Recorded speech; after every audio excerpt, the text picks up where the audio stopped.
ഞാൻ ഈ പ്രസ്ഥാനത്തിനെതിരായിട്ട് സംസാരിക്കത്തേയില്ല. പക്ഷെ പ്രസ്ഥാനത്തിന് ആളുകളാണെന്ന് പറഞ്ഞ് നടക്കുന്ന ആളുകൾ എൻ്റെ അച്ഛനെ വിളിക്കുകയാണ് എല്ലാ ദിവസവും രാവിലെ അവിടെ. സത്യം പറയാണ്. സ്റ്റേറ്റ് കമ്മിറ്റി മെമ്പറായ ചന്ദനബാബു സ്റ്റേറ്റ് കമ്മിറ്റി മെമ്പറാണ് എൻ്റെ അച്ഛനെ വിളിക്കുകയാണ്. ഞാൻ അയാളുടെ അച്ഛനെ കാണാത്തത് കൊണ്ട് എനിക്കൊന്നും പറയാൻ പറ്റത്തില്ല. അത്ര എനിക്ക് പറയാം. ഇതൊക്കെ ശരിയാണ് സാർ.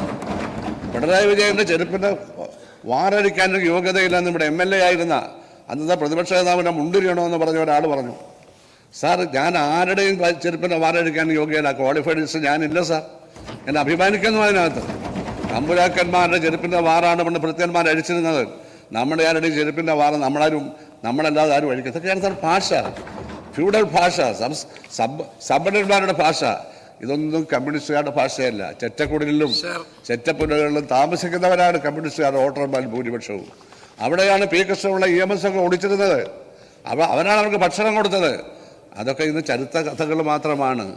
ഇന്നത് പ്രാവർത്തികമല്ല. നേരെ വിപരീതമായതുകൊണ്ടാണ് ഞാൻ ഇനി ഇറങ്ങിപ്പോകുന്നത്. അല്ല, എന്നെ ആരും പുറത്താക്കിയതോ ഞാൻ രാജിവെച്ചതോ ഒന്നുമല്ല. അതുകൊണ്ട് എന്നോട് ആർക്കും വിരോധം തോന്നേണ്ട കാര്യമില്ല. ഞാൻ നല്ല കാര്യത്തിന് വേണ്ടി മാത്രം പറയുകയാണ്. സാർ, ഞാൻ അവസാനിപ്പിക്കുന്നു. സാർ, ഓരോ കമ്മീഷൻ സെൻട്രൽ ഗവൺമെൻറ് പണ്ട് പാസ്സാക്കിയതാണ്.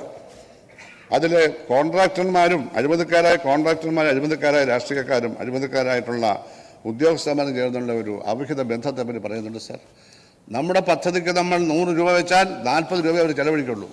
60 രൂപ അടിച്ചെടുക്കും. മാക്സിമം 50 രൂപ. 30 ആണെങ്കിൽ നമുക്ക് സന്തോഷം, ബാക്കിയെല്ലാം വീതിച്ചെടുക്കാൻ. സാർ, ഈ 100 രൂപയിൽ ഒരു കോൺട്രാക്ടർക്ക് 15-20% വരെ ലാഭം എടുക്കാൻ അവകാശമുണ്ട്. അതെടുത്താൽ മതി. അതാണോ നടക്കുന്നത്? അപ്പോൾ തീർച്ചയായും പദ്ധതി നിർവഹണത്തിൽ ഈ കാര്യം ഗൗരവമായി മുഖ്യമന്ത്രി കാണണം. ഒരഴിമതിയും സംരക്ഷിച്ചുകൂടാ. സാർ, തുറുങ്കിൽ അടയ്ക്കണം. സാർ, ജനങ്ങൾ കൈകൊട്ടി നിൽക്കണം, ഭൂരിപക്ഷം തരും. അഴിമതികളോടുള്ള ജനങ്ങളുടെ വിരോധം അത്ര വലുതാണ്. അതിന് മുഖം മൂടിയുള്ളവരെ ഒന്നും നമ്മൾ ബഹുമാനിച്ചിട്ട് കാര്യമില്ല. സാർ, അതുപോലെ തന്നെ ഇവിടെ 5 ലക്ഷത്തിൽ ചെല്ലുവാനും കോടി 5,000,007 കോടിയാണല്ലോ ഇവിടുത്തെ ബാധ്യത. സാർ, അതിൽ 1,70,000 കോടി രൂപയും അഴിമതിയായി മാറ്റിയതാണ് സാർ. 33% അഴിമതിയായി മാറ്റിയതാണ് സാർ. മിനിമം ചിലതിൽ 50 ചിലതിൽ 20. അപ്പോൾ 1,30,7,000 കോടി രൂപയോളം ഇങ്ങനെ അടിച്ചു മാറ്റിയിട്ടുണ്ട്. അതുണ്ടാവരുത് സാർ. ഉണ്ടാവരുത് സാർ. സൈലാസ് മാനർ എന്നൊരു പുസ്തകമുണ്ട്. നമ്മൾ പലരും പഠിച്ചിട്ടുണ്ട്. പണമുണ്ട്. ഈ പണമായിട്ട് ചിലവഴിക്കാതെ ആർക്കും കൊടുക്കത്തില്ല. അയാൾ രാത്രിയാകുമ്പോൾ വീടിന് അടിയിലൊരു വലിയ ഗുഹയിൽ പോയിരുന്നത് എണ്ണി നോക്കുക. രാത്രി ഉറങ്ങത്തല്ല പുള്ളി. സാർ, അതുപോലെ അല്ലാതെ അദ്ദേഹം പറഞ്ഞു കഴിഞ്ഞ ദിവസം 6,000 കോടി രൂപയുണ്ട്, 6,000 കോടി രൂപയുണ്ട്, 6,000 കോടി രൂപയുണ്ട്. സാർ, ഈ 6,000 കോടി രൂപ ഉണ്ടെന്നും അറിയത്തില്ല. ഇടയ്ക്ക് ഒരു നോട്ടും ചില പൊക്കി കാണിക്കും. അത് 6,000 വേണമെന്ന് ആര് പറഞ്ഞു? പണ്ട് ചെറുകഥയിൽ ഒരു ചെറുകഥയുടെ പുസ്തകമായ അധ്യാപകർക്ക് നേരിട്ട് ശമ്പളം കൊടുക്കാതെ മാനേജർ പറ്റിക്കുന്നത് 5 രൂപ നോട്ട് പൊക്കി കാണിക്കും. ചെല്ലുമ്പോൾ വീണു നോക്കുമ്പോൾ കുളം പറയും. കൊടുക്കത്തില്ല. ഇത് കൊടുക്കത്തില്ല എന്ന് പറഞ്ഞ പോലെ ഇതുകൊണ്ട് കാര്യമില്ല. പണമെന്ന് പറഞ്ഞാൽ ചലിക്കാനുള്ളത് ചലനാത്മകമാണ്, മോഷനാണ്, സർക്കുലേഷനാണ് അതിൻ്റെ പ്രധാനം. അവിടെ സൈലാസ് മാനർമാർക്ക് യാതൊരു സ്ഥാനവുമില്ല. അത് ചലിച്ചുകൊണ്ടേയിരിക്കണം. എന്നാലേ സമ്പത്ത് ഉണ്ടാവുള്ളൂ, പ്രൊഡക്ഷൻ ഉണ്ടാവുള്ളൂ. അപ്പോൾ ചലനാത്മകമായ സമ്പദ് വ്യവസ്ഥയാണ്. പണം ചലിക്കണം എന്നുള്ളതാണ്. അതുപോലെ തന്നെ സാർ, സാമ്പത്തികമായിട്ടുള്ള കാര്യങ്ങൾ നമ്മൾ സംസാരിക്കുമ്പോൾ ഇതുപോലെ പ്രധാനമാണ് നമ്മുടെ journey of A rupee note എന്നൊരു ഒരു കഥ ഞാൻ സ്കൂളിൽ പഠിച്ചതാണ്. 1 രൂപയുടെ സഞ്ചാരമാണ്. 100,000 വർഷങ്ങളായി സഞ്ചരിച്ചുകൊണ്ടിരിക്കുകയാണ്. കോടികളുടെ കയ്യിൽ 1 രൂപ ചെയ്തു. അതിൻ്റെയൊക്കെ സ്പർശനത്തിൻ്റെയൊക്കെ പാടുണ്ടെങ്കിലും ആ 1 രൂപ സഞ്ചരിച്ചുകൊണ്ടേ ഇരുന്നത് കൊണ്ട് അത് സമ്പദ് വ്യവസ്ഥ അങ്ങനെ ഓരോ രൂപകൾ ഈ സമ്പദ് വ്യവസ്ഥയെ ശക്തിപ്പെടുത്തിയതിൻ്റെ ഉദാഹരണമാണ് സ്കൂളിൽ പഠിച്ച ആ journey of A rupee note എന്നുള്ളത്. അപ്പോൾ ഇതുപോലെ നമുക്ക് ഒരുപാട് കാര്യങ്ങൾ പറയാൻ കഴിയും സാർ. സാർ, കേരളത്തിൻ്റെ സാമ്പത്തിക ആരോഗ്യത്തെപ്പറ്റി ഡോക്യുമെൻ്റിനെ പറ്റി ഒരു വാക്ക് കൂടി. അത് ഗംഭീരമായ ഡോക്യുമെൻ്റാണ്. അത് ഗവേഷകന്മാർക്ക് നോക്കാം, സാമ്പത്തിക പണ്ഡിതന്മാർക്ക് നോക്കാം.